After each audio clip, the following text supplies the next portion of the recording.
C'est un journal diffusé sur le réseau 5 à 2 minutes de temps d'antenne pour chaque liste et c'est sous la supervision du CNRA, le Conseil national de régulation de l'audiovisuel. Et comme annoncé lors de la première tranche, nous démarrons cette seconde avec la coalition And Suxali Sénégal.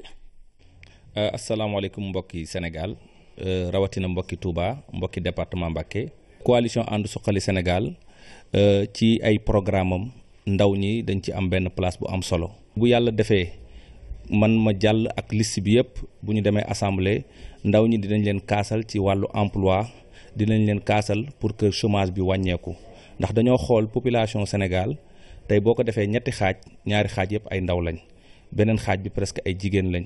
te dañoo ni am réew ndaw moo ko yor réew moo xam ne rek mu ngi développé boo xoolee dañoo jox rôle bu am solo ndaw ñi ci biir te boo xoolee Sénégal lépp loo gis muy ñaawtee fi crime yi fii gis yëpp rayante bi yëpp ay ndaw ñoo koy def parce que politique bi état bi war a def sur l'emploi des jeunes defu ko moo tax ci njiitalu suñu président Serigne Fallou Mbacké muy tête de liste tey dañu ñëw suñu déclaration bi jagleel ko maanaam ndaw ñi que tey lii sama jëmm ji ci liste bi dafay wane ni yéene boo xam ne am na ko ci ndawu Sénégal am na ko ci ndawu département ñun nag pour wooteel ndaw ñi pour wooteel li nga xam ni mooy yaakaaru ëllëg ndaw ñi bu sell un prometteur radieux liste baa ngi nii boo xool leen spécimen bi mooy am robinet bi loxo yi maanaam dëkk ci suuf muy xelli ndox am weer wi ak biddiw bi ku wooteel coalition And Suxali Sénégal wooteel nga ëllëgu Sénégal bu rafet wooteel nga aussi loo xam ni tey mooy xéewal yi baawaan comme niñ ko koy dàkkantale ci balaa ñuy jeexal tuuti ci suñu déclaration bëggoon nañoo waxit jafe-jafe yi nga xam ne tey ñu ngi koy jànkartoo ci carte électeurs yi loolu ñu ciy lancé état bi ndax Touba gii ñu nekk ñun dañ fi am ay jafe-jafe yoo xam ni metti na loolu nit ñi nag pour que tey mu am changement bi ñu bëgg ak yéene ji ñu bëgg ci réew mi kenn ku nekk da ngaa war a jóg dem ci commission ba nga nekk wër sa carte électeur ba gis ko te boo leen ko wëree bu bis baa na ngeen jàppale Serigne Fallou Mbacké ak ànd coalition Suxali Sénégal ngir suqali suñu réew ak xéewal yi baawaan. Après la coalition And Suxali Sénégal, voici la liste indépendante Defar Sénégal qui effectue une visite de proximité. ñun waa mouvement indépendant Defar Sénégal li ñu tax a jóg mooy jëlee fi politiciens yi man Mamadou Sy Tounkara di jàngalekat di liggéey si rajo yeeg télé yi man maa ko jiite. politiciens yi boobu ba léegi réew mi bi ñu ko yoree ñun kontaanuñu si ndax amul benn fànn si réew mi tey boo xam ni. nit ñi bëgg nañ si du dem ak ñëw du jàng ak jàngale du wér gu yaram du mbay du napp du sàmm du wàllum mag ñi ndaw ñi góor ñi jigéen ñi wàllum gox-goxaat yi amul fenn foo xam ni tey réew mi kontaan nañ si li ko waral nag mooy ñi waroon liggéey pour réew mi dañu liggéeyal seen bopp ñoom dooni millionnaire ak milliardaire fàtte ñu ñun moo tax askan wi ndóol askan wi torox loolu nag dañ ko war a saafara si ni mu gënee gaaw li ñuy saafara nag ñun Sénégal ñun duñu guerre duñu jëli arme duñu xeex duñu xuloo li ñuy def mooy suñu carte yi ñu yor suñu carte d'identité yi moom la ñu jël nàmm ko daas fanaanal ak fanaanee daas ngir 30 juillet ñu jëlee fi politiciens yi ñetti mbir nag moo war a tax ngeen voteel waa Defar Sénégal mooy Defar Sénégal ñun duñu ay politiciens yi lañ fi bëgg jëlee ñaareel bi nag moom mooy réew mi dañ ko war a récupérer si loxo politiciens yi defar ko ñetteel bi mooy dañu war a liggéey ngir sunuy doom ngir sunuy sët ba bu ñu ñëwee ñoom fekk Sénégal bu gën bii ñun ñu am kon nag 30 juillet na ñëpp voteel waa Defar Sénégal ngir ñu jëlee fi politiciens yi. asalaamaaleykum mbokk yi man Matou Diakhoumpa bokk ci mouvement indépendant Defar Sénégal ba ñu jotee suñu indépendant ba léegi politiciens yi ñoo nekk di ñu jiite ci réew mi te réew mi kontaanuñu ci réew mi ñun mouvement indépendant ñu ñëw ngir bëgg a doxal réew mi changer doxalin changer jëfin indi Sénégal bu bees changer comportement yi ngir Sénégal jëm ca kanam.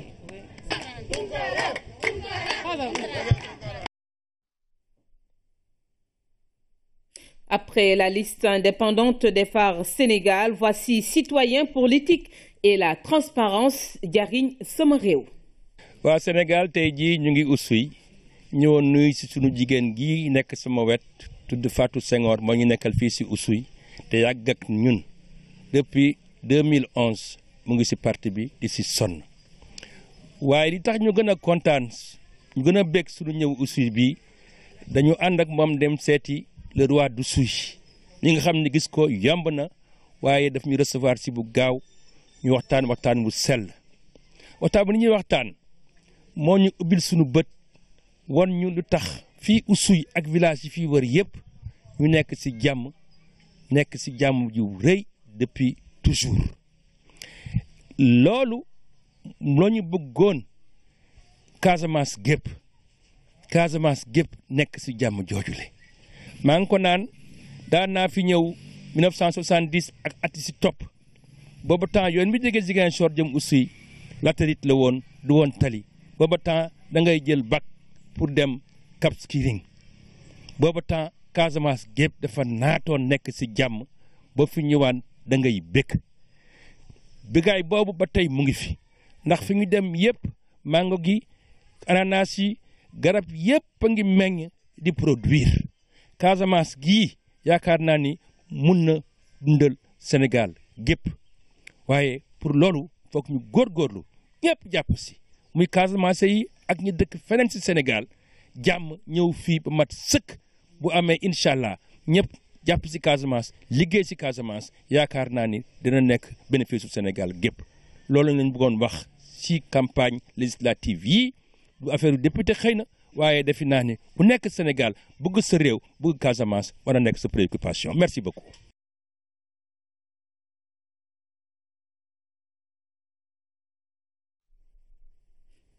À l'instant, citoyens pour l'éthique et la transparence, Diarigne Somereo. Tout de suite, le Front National Bato Askan Wi qui a effectué une visite à Ross Béthio.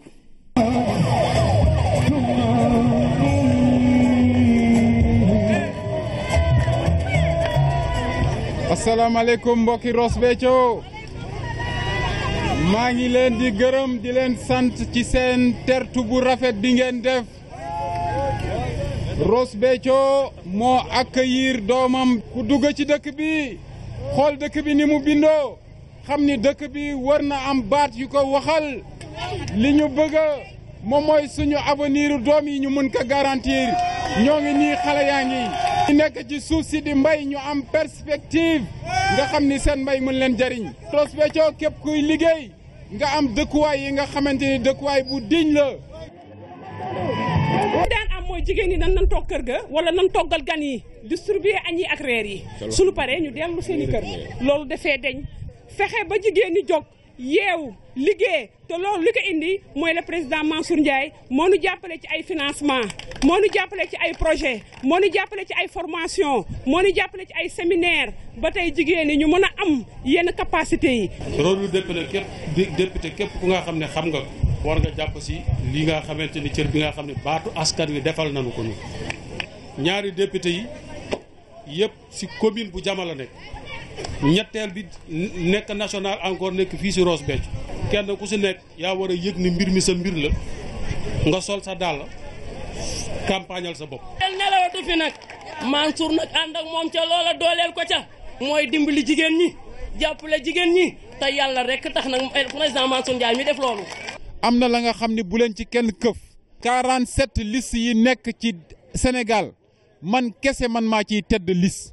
donc mooy liste bi nga xam ne moo gën a jege tey jii ñoo nga toog jonkan ca buntu assemblée nationale di xaar le 31 juillet pare bu ko defee daal di dugg ci biir.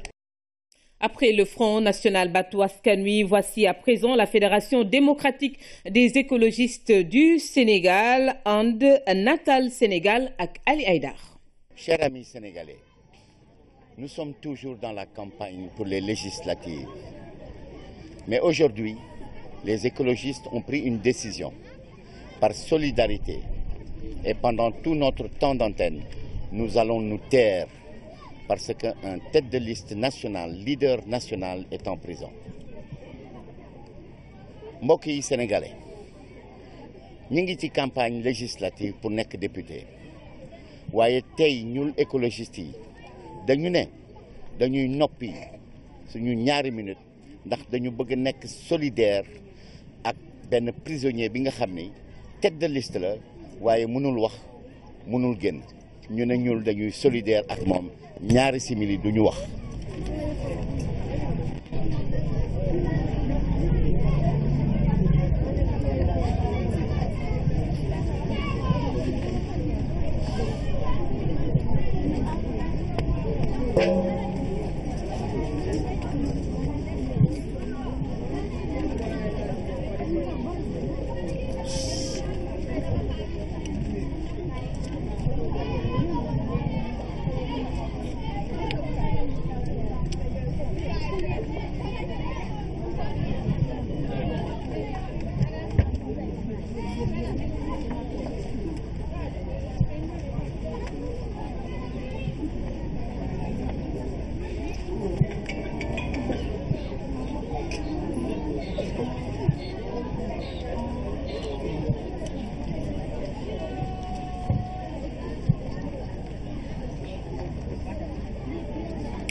Et après la Fédération démocratique des écologistes du Sénégal, nous avons en 6e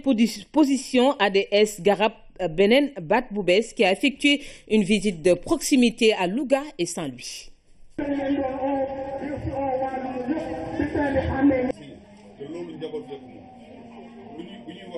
li xew Louga ci transport moo xew faneen premier point bi ñuy soulever bi ñuy yëkkati ndax mbir mi dañ ko ànd ak émigré yi mooy li nga xam ne dañoo bloqué oto yi dugg ci réew mi te émigré yi sonn ci lool ndax immigration dafa metti bu ñu leen mayee ñu dugal oto mën naa am dinañ ci mën a liggéey ñun bu ñu demee assemblée dinañ def proposition de loi boo xam ne limitation durée importation véhicules yi dinañ ko lever. beneen aspect bi mooy transport da nga koy def ba màgget nit ñi di wax naan ay sécurité sociale wala retraite am na ay jéego yu ndaw ndawaan yu ñu ciy jéem ñun loolu dinañ ko jéem a structurer ba mu nekk dëgg. ensuite Sénégal am na lu ñuy wax train express régional bi nga xamante ni dañ ko fiy jéem a def mu nekk ay milliards yu ci dugg loolu jàpp nañ ne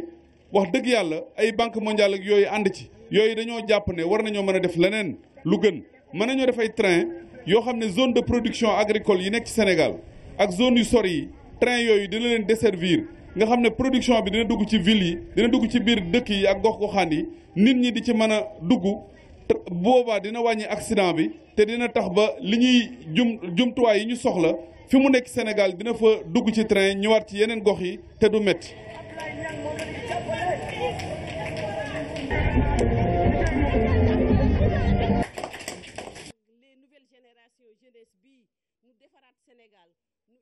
Sénégal ba ñëpp xam ni Sénégal taxaw na ci biir Afrique ñu dem ba Sénégal nekk benn modèle ci biir politique Sénégal ak politique bi am foofu à l'étranger bëgg ci Sénégal ndax loolu rek moo bi ñu bëgg ngeen voter beneen date bu bees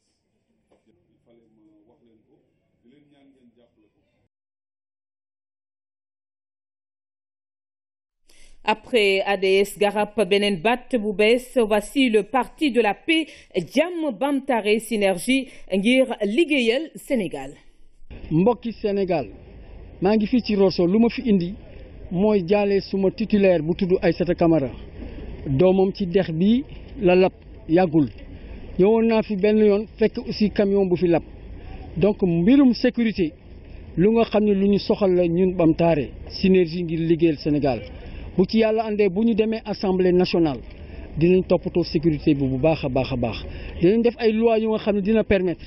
lii indi insécurité bi ci Sénégal ñu dox ci bu baax a baax a baax te ci loolu mën nañ jàpp ni fii ci Rosso pont bi war nañ ko defar lu yàgg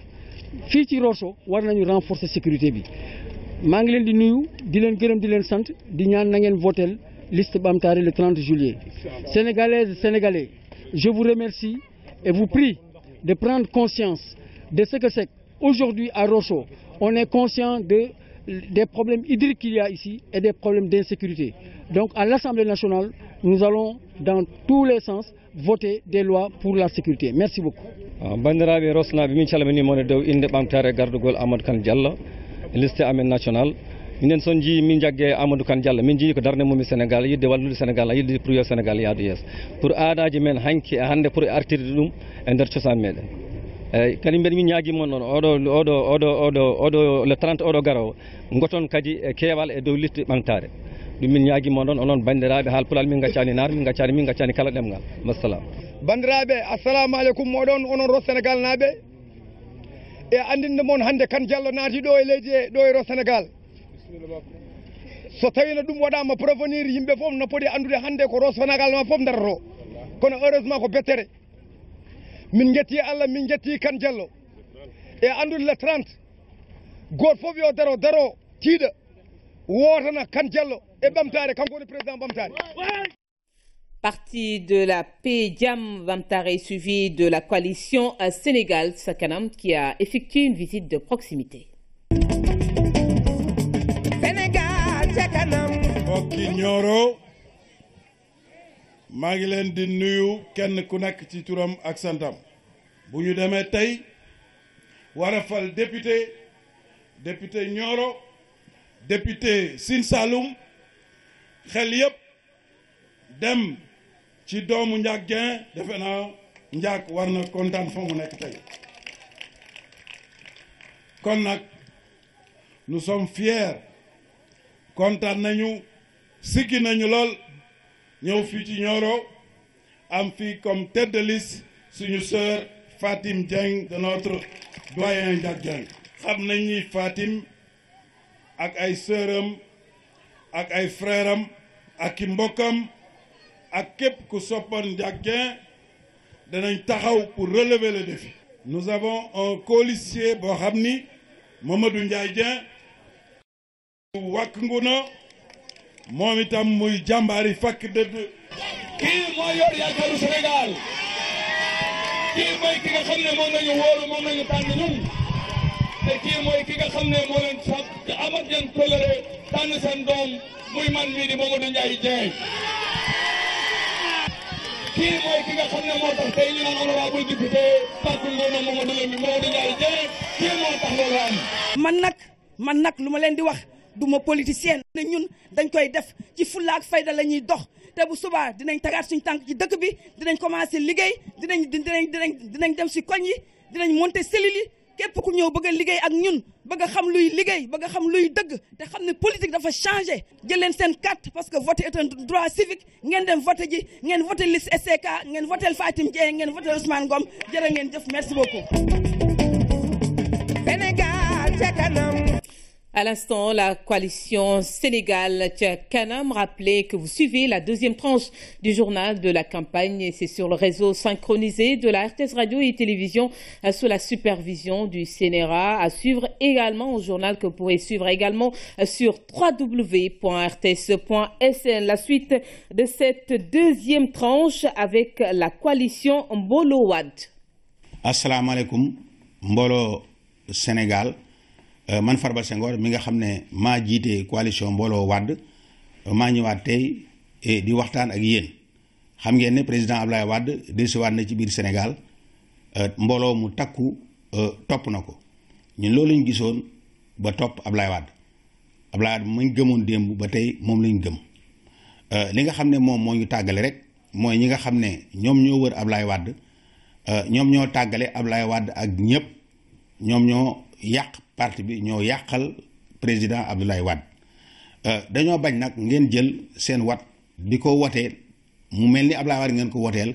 te fekk Abdoulaye dootu nekk président Abdoulaye dootu nekk premier ministre même su nekkoon député sax Abdoulaye Wade da koy bàyyi ndax defoon na ko fi depuis 1978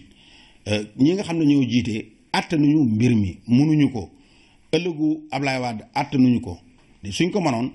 duñu jëli koo xam ne am na juróom-ñeent fukki at ak ñaar nekk mag nga xam ne dañu waroon koo noppal ñu ñëw jiital ko ndax PDS ñemewul a jiital Omar Sarr mu nekk te liste parce que wóoluwu ko askan wi itam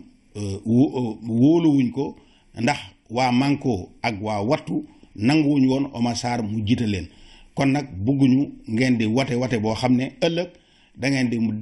wote kasaara woteel leen mbooloo Wade ndax su ëllëgee ñun danañ yeggale liggéey Ablaye Wade danañ yeggale liggéeyu Macky Sall te itam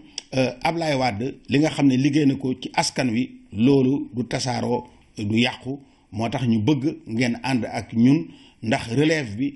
ñun la li Ablaye Wade man nañ ko li mu xam nañ ko te yéen Sénégalais yi xam ngeen ko loolu moo tax ñu bëgg ngeen ànd ak ñun ngeen bañ a yàq seen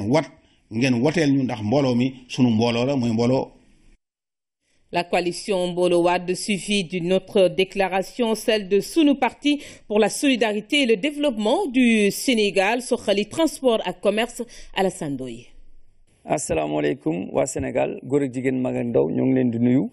di leen sant seen mbokk Abdou Karim Seck transporteur également ingénieur et enseignant moom bëggoon waxtaan ak yéen ci ñetti poñ bi njëkk mooy baatu gëm sa bopp dañu bëggoon ñun ginnaaw bi ñu gëmee suñu bopp comme n'importe quel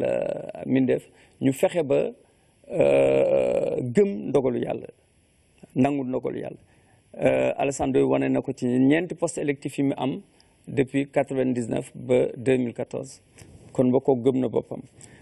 taux de croissance bi 6,5% la ñu wax 3% yi croissance démographique lekk na ko 3,5% yi ci des multinationale lekk nañ ko ba andi sax lu négatif kon taux de croissance bi ñu bëgg mooy bi nga xam ne mooy des ci askan wi jëriñoo ko ñetteelu poñ bi mooy suñu teewaay ci assemblée dañ fa war a teewal suñu bopp kenn waruñu fa teewal waruñu nangu keneen duñu fa teewal keneen duñu defal li ñu fa bëgg ndax li ñu bëgg mooy ku ñu aaral suñu liggéey ku ne am naataange te ginnaaw keneen duñu ko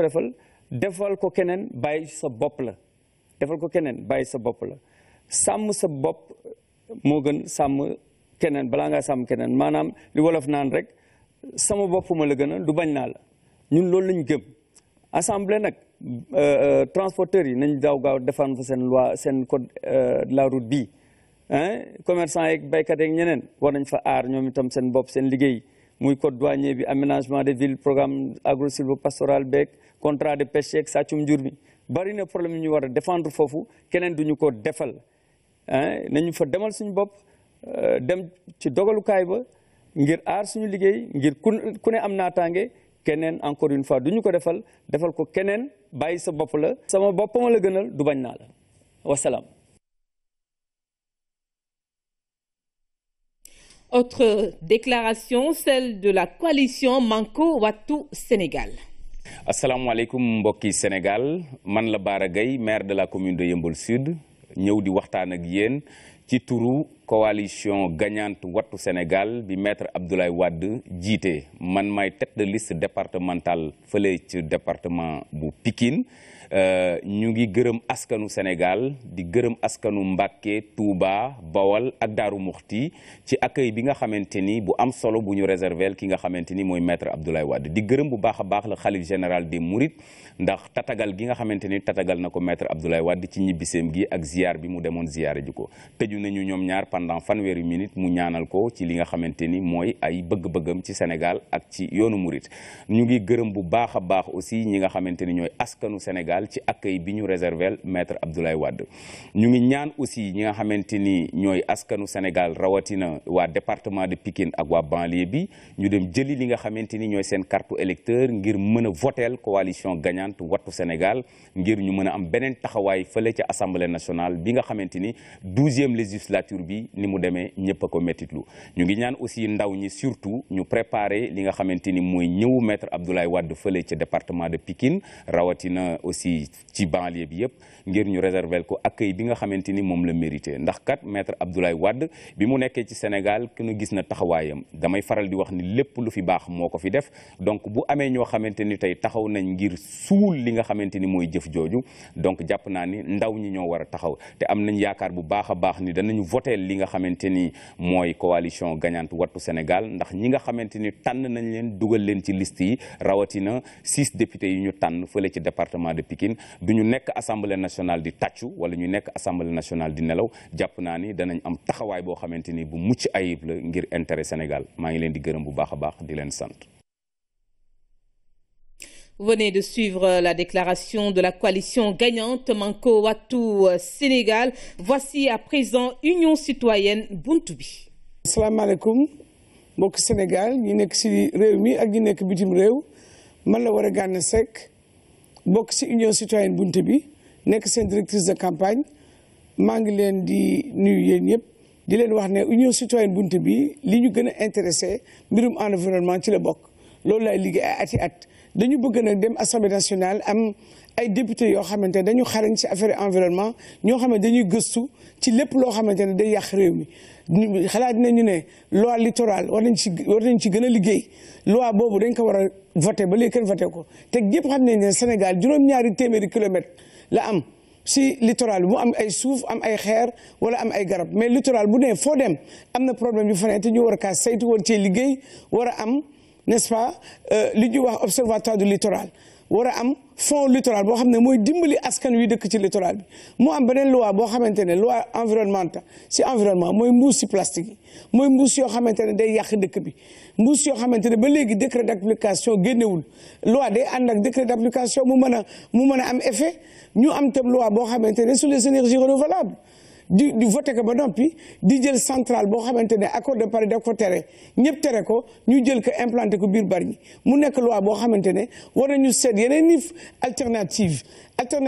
yoo xamante ne mooy tax ñu gën a respecté accord yoo xam ne dañ ko signé mu des tam l'exploitation du pétrole léegi dëkk bu am koom-koom la ñu nekk koom-koom boobu nag si biir géej lay jógee mooy pétrole bi ak gaz bi mais pétrole ak gaz bi war nañu xam nan lañ koy saytoo war nañu xam tam koom-koom bi jógee si pétrole ak gaz bi nan lañ koy xajjee waa Sénégal ba ñëpp gis si seen bopp. loolu mooy ay loi yoo xamante ñun Union Citoyenne Buntu bi gëstu nañu ko ñu ngi ciy bind di ci xalaat di ci waxtaan bu ko defee bu ñu demee Assemblée nationale loolu la ñuy wane suñu doole.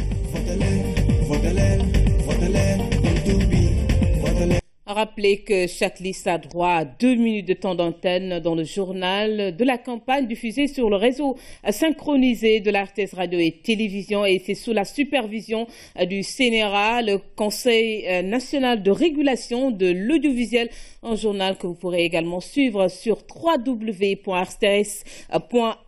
La suite de cette deuxième tranche avec la coalition gagnante Wattu Sénégal. La coalition Manko Wattu Sénégal a appris avec indignation la décision du CNRA de ne pas autoriser la diffusion des passages de notre déclaration du mercredi 12 juillet 2017. La coalition Manko Wattu Sénégal condamne fermement ce comportement qui porte atteinte à la démocratie et à la liberté d'expression. Nous tenons à rétablir la vérité. La coalition Manko Wattu Sénégal n'a jamais tenu de propos inappropriés et ou stigmatisants. Seulement, nous avons jugé nécessaire de rappeler que beaucoup de coalitions sont l'expression d'alliances inavouées, d'hypocrisie et de mensonges.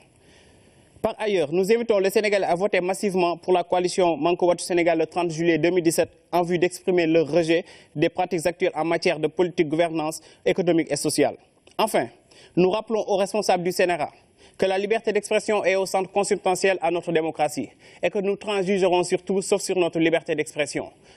Censurer une coalition électorale en pleine campagne est déjà un procédé détestable. Le faire en diffusant des mensonges ajoute à l'ignominie. Bismillahirrahmanirrahim. barki Serigne Babacar Sy barki Cheikh Seydi Mouhamadoul Mansour Sy borom daare ji mbokk yi seen xarit seen mbokk Ousmane Faye moo jiite coalition Manko Wattu Sénégal moo ñëw di waxtaan ak yéen gannaaw bi nga xamante ni communiqué bi coalition bi def Pape Makhtar Diallo liir na ko wax ci li ñu xalaat ci biiru CNRA boobu may wax nag ni ñun tout le temps comme ni ma koy waxee rek bi campagne bi ubbee man dama wax ni appeler l'ensemble des listes pour ñu xam ni campagne électorale du xuloo du xase waaye nag fàttalante dafa baax wax na rek li olof di wax ku ji fàttali sa démb nga mer xëy na la nga defoon moo baaxul waaye jubluwuñ ci dara dañuy ci jublu rek pour yee Sénégalais yi rafraîchir leen seen mémoire parce que Sénégalais yi dañu gaaw a fàtte ñun nag dañu wax ne ñun duñu intransigeant lu nekk na mu tudd lañ koy tuddee te Sénégal boo leen di wax dëgg ñu ne kii dafa yar wala dafa nang du yooyu loin de ça mais nañu waxante dëgg parce que ñun sosaluñu kenn waxaluñu kenn dara dama fàttali rek jëf ju nga xamante ni am na ku nga xamante ni muy Abdoulaye waxoon na ko Pape Diop ci élection yi passé ñu demaat ci deuxième mu def ko Sonko listé yooyu lañ leen di rappelé mais jubluwuñu ci xas kenn jubluwuñu ci wax lu jaaw asalaamaaleykum wa rahmatullahi taala wa barakaatu bu suwaak jàmm. La coalition Manko Wattu Sénégal suivie de la coalition Ndawi Askan Wi alternative du peuple. asalaamaaleykum askanu Sénégal seen mbokk Maymouna Dieye bokk ci coalition Ndawi Askan Wi président Ousmane Sonko jiite ko moo leen di nuyu. umplewu leen ni ñu ngi dëgmal tabb député yi nga xamante ne yu bees yi nga xam ne ñoo nar a taxawal askan wi assemblée nationale kenn werantewul ni assemblée nationale bii ñu nekk doxul ay député yu réew mi nekkewuñu fa lu dul di saaga di xastante ba fàtte askan wi leen fa teg ñun ndawi askan wi leen di xamal ni bés buñ fa nekkee danañu nekk ci seen njëriñ teewal leen fa di leen taxawu ci lépp luy àq ak yelleefu jigéen njabootam di xale yi njàngum xale yi bokk ci dinañu taxaw lépp loo xam ni mooy àq ak yelleefu baykat yi nappkat yi sàmmkat yi jaaykat yi danañ fa taxawal immigré yi nga xam ni ñu ngi ci àll bi ci seen àq ak yelleef danañ fa taxawal malade yi ak ñi leen di faj malade yi nga xam ne ñu ngi feebar te tëlee faju ñu leen di wax ni ndawi askan wi bu ngeen demee ba ci bañ gàcce gi na ngeen ko xàmmee ci bulletin bii ñu leen di wan ñu koy màndargalee leket bi ñu téye ak ñaari loxo booleeg gàncax gu naat gu ci nekk ngir ngeen am pencum nawle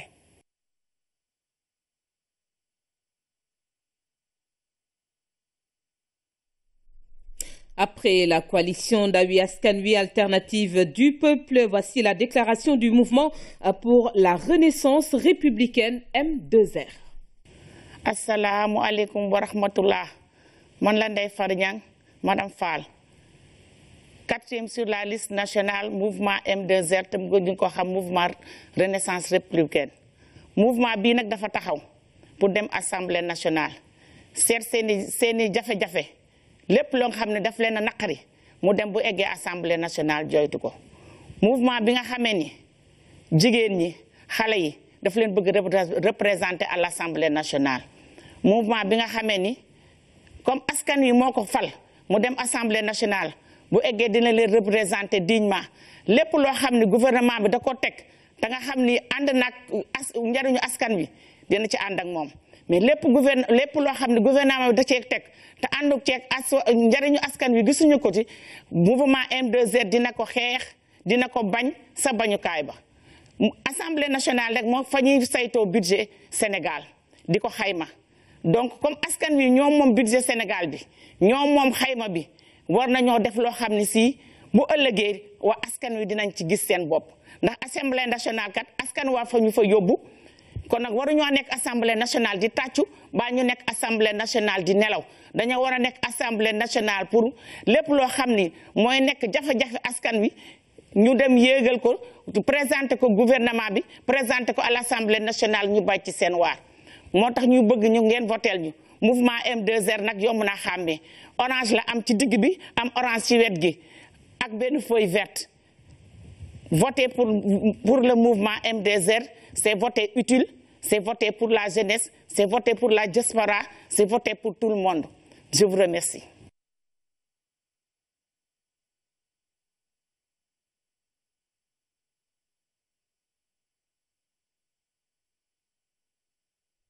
Après le mouvement pour la renaissance républicaine M2R, suivons Initiative pour une politique de développement avec IPD Sénégal Tchakanam. Chers concitoyens, chères concitoyennes, quel député nous allons élire pour quel Sénégal de demain? Voilà la question, la toute petite question que doit se poser toute Sénégalaise et tout Sénégalais. L'enjeu est grand. Le navire sénégalais prend de l'eau partout.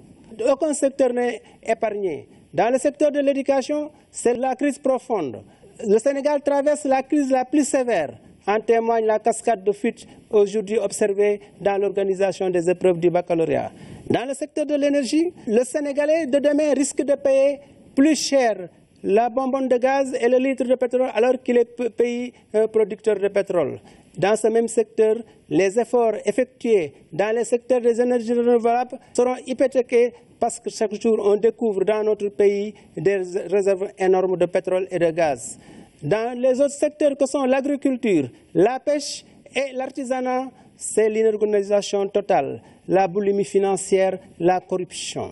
Dans un tel contexte, l'IPD, avec à sa tête le candidat Ibrahima Abounguet, géniteur du projet de société pour un Sénégal émergent, PSSE, certains me corrigeront, PSE propose un nouveau profil du député à travers sa liste. Un député imbu des valeurs de la nation, que sont le diom, la kersa et l'humilité. Des députés proches de ces populations, capables de défendre ses intérêts partout en exerçant un contrôle rigoureux sur l'action du gouvernement, mais aussi en initiant des projets de loi pour cadrer définitivement le Sénégal dans un développement réel et durable. Sénégalais, Sénégalaises, votez la liste IPD pour que vive le Sénégal.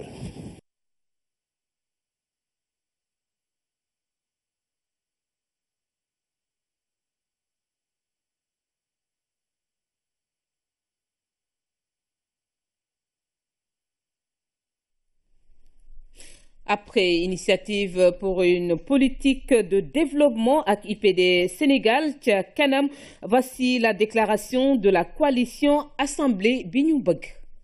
asalaamaaleykum mbokk yi ñun coalition Assemblée bi ñu bëgg ñoo dellu si tey di waxtaan ak yéen ñi ngi nuyu ku nekk ci turam ak santam jaar nañ fi ñetti yoon ba ñeent sax di leen wax suñu programme ak li ñu bëgg def su ngeen ñu dimbalee ba woteel ñu ba ñu dugg assemblée benn bi mooy programme nu gouvernance parlementaire maanaam ni ñuy soppee assemblée ci boppam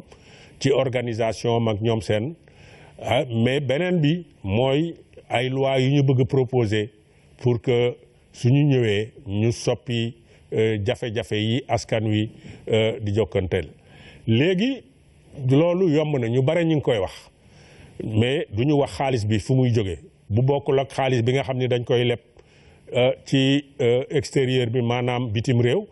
waaye fii ci budget bi am na ci ay dépenses yoo xam ni mën nañ koo économiser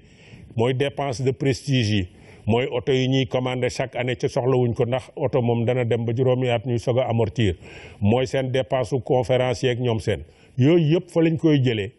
jubal ko nag léegi ci faj soxla askan wi moo xam ci mbirum ndox mi la muy ndox bi ñuy naan muy ndox bi ñuy bayee muy wax hydraulique villageoise muy mbirum salte gi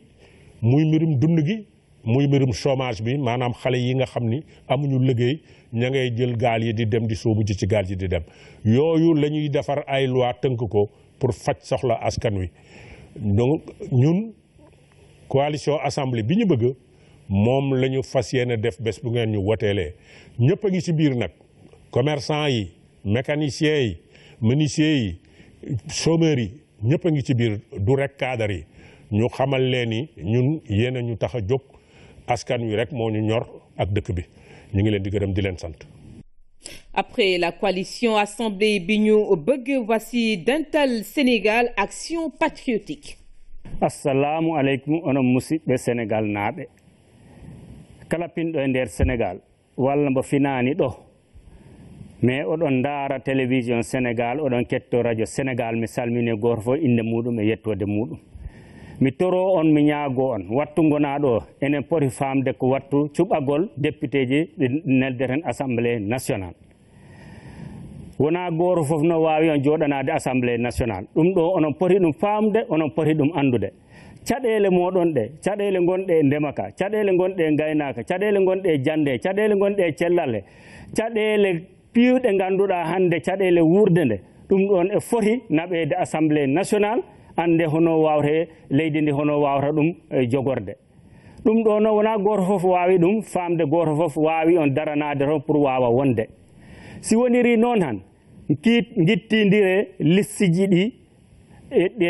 ɗi liste capanɗe nayyi e jeeɗiɗi mbaɗaɗe on poɗ ittidirde listiji ɗi mbawoɗi on daranade to assemblée nationale minen de minen pelliri liste amen o mbomin mbaɗi o Dental Sénégal Action Patriotique si on koolima minen on neldima minen assemblée nationale on ganda minen woodi ɗo min mbawi on heedante e leydi Sénégal ha kala ko cohluɗon ɗo ɗum ɗo min ta janggo e janggo caɗele moɗon ɗe guyto awa gande hande hewɓe garanni e moɗon e ñaago on ha kono noon paame ko wona pi wawata on joɗanade assemblée nationale minen de minen pellita o liste Dental Sénégal Action Patriotique jane ko on koolima minen ñande wota balɗe capantati e nduɗo lewru juillet neldon minen assemblée fuɗɗi on ñan ha duuɓi jeeyi to yeeso caɗele moɗon ɗe minen min mbawi ɗe jogade min mbawa on daranade si Allah jaaɓi ɗum ɗon kala on paamoya ɗum minen jiiɗi kooloɗon o liste Dental Sénégal Action Patriotique. Après Dental Sénégal Action Patriotique, voici Vision alternative pour le Sénégal, Visa. yow sama frère yow sama sœur yow élève di étudiant copain yow mi nekk ci angle cogné di jaay was di teg cain di jaay café di wut loo suturloo di ko yóbbu gàlle pour pa ak mère li gën a métti def nañ ko mooy jël nañ fichier bu yóbbu ko ci 6 millions 500 li gën a am solo mooy jóg jël suñu carte dem fayet voter visa les citoyens gis nga màgget lu mu màgget boo ko puudaree di ko teree doon màgget xool leen bu baax les mêmes têtes changé wul ñu ne ñu jël leen yóbbu leen assemblée wokkuñu xuriwuñu puusuñu paasuñu demuñu dëkkuñu pourquoi ñun jeunes yi ñu koy def ñoo bañ. asalaamaaleykum man Abdoulaye Ndaw ñu xamee si Papa Laye di fajkatu cosaan may wax ak sama mbokk yi di leen xamal ne tey visa les citoyens dafa jël faju cosaan def ko juróomeel si liste nationale am muy lu rëy lu fi musta am muy ndam si fajkatu cosaan yi tey mbootaay xeet yi dañu wax ne téeméer boo jël juróom fukk ak juróom yi dañuy jëfandikoo faju cosaan kon dara daje boobu mu am ak solo boobu mu am si askan wi tey Sénégal joxuñu ko gëddëm fulaa lañu ko faydaa lañu ko visa les citoyens moo ko jël fulaal ko faydaal ko def ko place bi mu ko jox comme ni mu ko defee waaye laago yi kon surtout si waa réew mi woote leen liste visa les citoyens. soppi jikko yi taxaw askan wi dafa war loolu ajuwul ci am xaalis loolu ajuwul ci am ndomba tànk ku ñu xam na ne loolu ci lañu mës a ne taxawu étudiants yi taxawu ndaw yi taxawu fajkatu cosaan yi taxawu way laago yi kon tey ku gis Dieynaba Laye ku gis Papa Laye Ndaw war nga xam ne ñii jox nañ leen gëdd ki soxla ko taxawu ki ko yëg moom la mën a àndal kon nag ñi ngi xamal waa Sénégal visa les citoyens moom mooy liste bi am gëléem gi te am bindu yu bële yi bu ngeen ko sànnilee di ngeen am li ngeen bëgg ci assemblée. Vision alternative pour le Sénégal. Visa, voici à présent la déclaration de la coalition Pôle alternatif, troisième voie Sénégal day dem. mbokki Sénégal nuyu nañ leen man la seen xarit docteur Cheikh Tidiane Gadio di wax ci baatu coalition Sénégal day dem tey nag dama ànd ak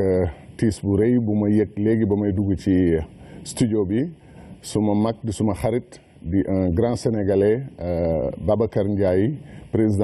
ancien président de la BAD président honoraire de la BAD dafa génn àdduna doomu Sénégal bu mag a ngoog ñu koy tëkkaleeg doomu Sénégal yu mag yi mel na ay Kéba Mbaye ci mbirum justice ba ci ñoom Cheikh Anta Diop ci mbirum xam-xam suñu coalition de suñ jël suñu temps d'antenne wax ko sargal ko rendre ko hommage tey nag li ñu bëggoon waxtaan ak yéen mooy mbirum ban programme la ñu am pour député yu bees yi ñu bëgg député yu bees yi ñu bëgg mooy député boo xam ne xam na ku ko yónni assemblée nationale askan wee ko yónni du parti politique du coalition ko yónni askan wi moo ko woteel député boo xam ne dina wut permanence dëkk ci communauté bi mu nekk di liggéey ak ñoom di waxtaan ak ñoom di leen diisoo ak ñoom di jël seen xalaat di ko yóbbu assemblée député boo xam ne dina am ay assistant parlementaire pour mën saytu projet de loi yi mën ko waxtaan mën jëriñ représenter askan wi nu mu waree ñu bëggoon aussi député yi dimbali askan wi mu am li ñuy wax culture budgétaire maanaam xam affaire budget mooy lan parce que sa ñàq bu ko ay nit jëlee di ci liggéey di ko jëriñoo bëgg ci jëriñ askan wi yow war nga xam sa ñàq boobu naka lañ koy utiliser ci biir loolu nag ñu bëggoon assemblée nationale changer député yi xam sañ-sañ yi ñu am ba pare bañ a ragal sañ-sañ yooyu bu président de la république defee loo xam ne violation constitution la wala crime contre la constitution war nañ ko mën a attaqué daaneel ko mooy li ñu naan empêcher le président de la république ministre ak député boo xam ne dafa violer suñu constitution ñu lever immunité parlementaire am façon député boobu la ñu bëgg parce que loolu mooy tax Sénégal mën a dem mooy tax Sénégal dem. La coalition Pôle alternatif, troisième voie, Sénégal day dem, 21e position dans cette deuxième tranche, la coalition Manko Yeesal Sénégal. asalaamaaleykum waa Sénégal Balla ñi ngi département de Pikine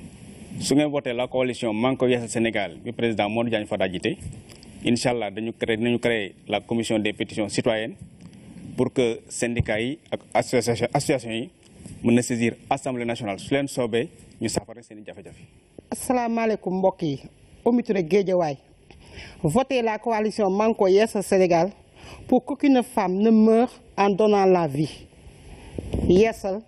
Yeesal, Yeesal. Docteur Manta Mbow, LDR Yeesal Touba et Mbacké.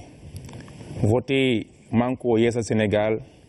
c'est assurer une agriculture et un élevage de qualité pour une autosuffisance maîtrisée. Yeesal pour que l'agriculture ne se fasse plus que comme ça se faisait auparavant. Bandiraɓe, min ko Kiné Sow, LDR Yeesal Guédiawaye. Votez Manko Yeesal Sénégal. Votez Manko Yeesal Sénégal. Votez Manko Yeesal Sénégal. Yeesal, Yeesal, Yeesal. yéen sama mbokk sénégalais yi nekk ci diaspora bi surtout Afrique nañu àndu booloo wote listu Manko Yeesal Sénégal bi moo Diagne Fada jiite ndax ñu mën di saafara suñuy jafe-jafe yeesal yeesal yeesal. salaamaaleykum man la Seynabou Lo bu LDR Yeesal. maa ngi leen di ñaan bu ngeen bëggee jigéen jot àqam ak yelleefam fii ci Sénégal voté leen liste Manko Yeesal Sénégal yeesal yeesal yeesal. docteur Saliou Ciss jaayum garab gi ci mbedd mi deful lu dul yokk suñu jàngoro jàpp nañ ne jëlee ko fi farata la wote leen Manko Yeesal Sénégal. asalaamaaleykum yéen waa Sénégal ñoo ngi leen di ñaan ngeen woteel Modou Diagne Fada ndax barsaq jeex ci Sénégal ndax suñu doom yi ñun yaay yi jeex nañ ci biir géej gi wasalaam. Yeesal Yeesal Yeesal. La coalition Manko Yeesal Sénégal suivie de la coalition Joyanti. Chers citoyens, chères citoyennes, mon nom est Astou Touré. Je suis investie 10e sur la liste nationale de la coalition Joyanti de Abdoul Mbaye. Je ne suis pas une politicienne. Je n'ai jamais fait de la politique. Je suis une simple citoyenne comme vous. J'ai décidé de m'engager parce que je suis ce jeune, parce que je suis cette femme, parce que je suis ce cadre qui travaille tous les jours pour que sa structure marche et pour le développement de son pays. Je m'engage parce que je suis cette femme, je suis cette sœur, je suis cette voisine qui s'investit tous les jours dans son quartier, dans sa commune, dans sa ville. Je m'engage parce que je veux une assemblée nouvelle. Non pas une assemblée de députés comme on a l'habitude de le voir, qui passent leur temps à dormir et à applaudir. Je veux une assemblée de représentants du peuple. Chers frères, chères sœurs, le 30 juillet est une date importante. Il faut aller récupérer votre carte et aller voter pour la seule formation citoyenne, la coalition Joyanti de Abdoul Mbaye. Le 30 juillet doit être une date historique. Alors j'invite tous ces jeunes comme moi, toutes ces femmes comme moi, car il faut le dire, nous représentons plus de 50% de la population. Donc nous sommes une force. J'invite toutes ces femmes et ces jeunes à aller voter pour qu'enfin nos voix puissent compter, pour qu'enfin nos voix s'entendent à l'Assemblée nationale. Vive la citoyenneté, vive Joyanti, vive le Sénégal. Après la coalition Joyanti, voici la convergence libérale et patriotique. mbokki Sénégal convergence libérale et patriotique CLP jàmm ji moo dellu si di leen nuyu di leen sant bu baax a baax rawatina suñ mbokk yi nga xam ne dañu nekk ci banlieue de Dakar particulièrement au niveau de Kër Massar. nuyoo yi ngeen ñu yónnee encouragement yi témoignage yi ci téléphone ci message ak façon bu nekk yëgsi na ñu ngi leen ci gërëm tey di leen wax ni yoon wi ñu jaar ba tax ngeen di ñu sargal façon boobu incha allahu rabbi yoon woo fas ñu ko yéene wàcc. ñu fàttali également dañu nekk ci élection législative waaye nag booy déglu sax dafa mel ni dañu nekk ci élection présidentielle ndax ñii ngi diggee ñii di weddi ñii ngi attaqué gouvernement bi ñii di défendre gouvernement alors que dañu nekkee élection législative maanaam ndaw député lañu war ay député la ñu war tànn ñu gis ni bu ñu nekkee ci élection législative dafa am loo nga xam ne moo ci war mooy député yi nga xam dañ leen war a yóbbu assemblée nationale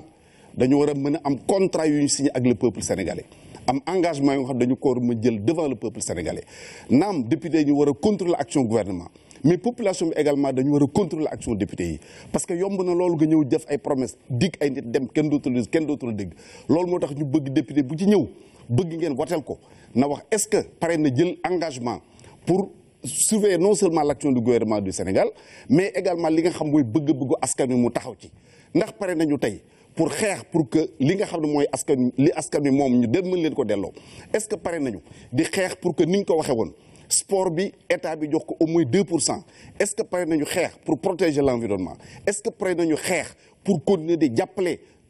artistes yi est-ce que pare nañu xeex pour di continuer di jàppale ndaw ñi est-ce que pare nañu xeex pour que alal ji nga xam dañ koy dugal ci assemblée nationale ñu dindee ko assemblée nationale delloo ko ci askan wi rawatina ñi ndaw ñi am ay emploi jigéen ñi am ay financement sécurité gën a am ci réew mi est-ce que pare nañu pour jël alal jooju delloowaat ko ndax réew mi gën a naat réew mi gën a leer gën a am électricité loolu bu ñu ko bëggee ni ma koy wax rek du fenn fii rek la voté leen pour la CLP le 30 juillet. Après la convergence patriotique, après la convergence libérale et patriotique, voici la convergence patriotique pour la justice et l'équité, nay leer. Salaamaaleykum waa Dakar maa ngi ni man Baba Touré di candidat tête de liste CPJ nay leer bu Dakar dama leen tey lu tax ma demandé leen seen vote pour ñu dem ci élection yi nga xam ne mooy élection législative yi dama bëgg ñu xam ne CPGE nay leer dafa investir ay ndaw biir Ndakaaru pour représentation Dakar mu doon ay ndaw yeneen liste yi nga xam ne ñoo fi nekk yëpp boo xoolee si liste yi ngay gis yëpp ay ministre la ñuy investir te ministre yooyu ñuy investir da lay wóor na du ñu taxawal foofu askanu Dakaaru te yaakaar naa ne war nañu mën a am changement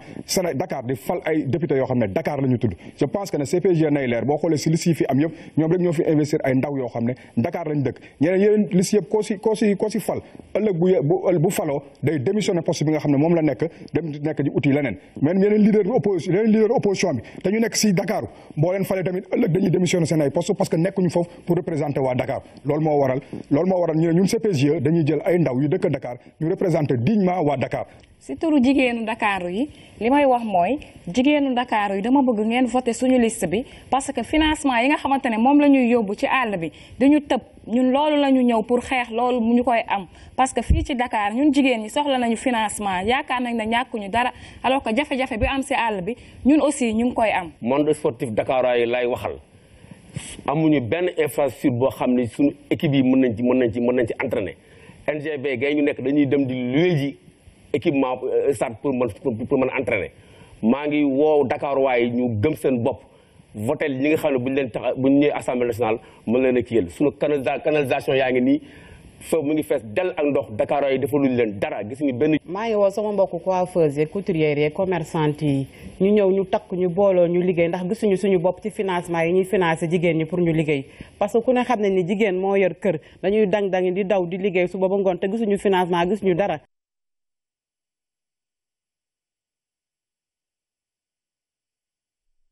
Vous venez de suivre la convergence patriotique pour la justice et l'équité, Naïler. Et nous bouclons cette deuxième tranche avec la déclaration de la coalition Oser l'avenir. Mes chers compatriotes, plusieurs listes et coalitions sillonnent le pays pour demander vos suffrages. Raison pour laquelle nous, la liste Oser l'avenir, la coalition Oser l'avenir, dirigée par Maître Aïssata Tall Sall, qui est connue, qui est avocate de renom, mais est également députée, qui a fait ses preuves au niveau de l'Assemblée nationale, aujourd'hui est à la tête de cette coalition. Nous demandons le suffrage des Sénégalais pour justement apporter un changement et de véritables changements au niveau de l'Assemblée nationale.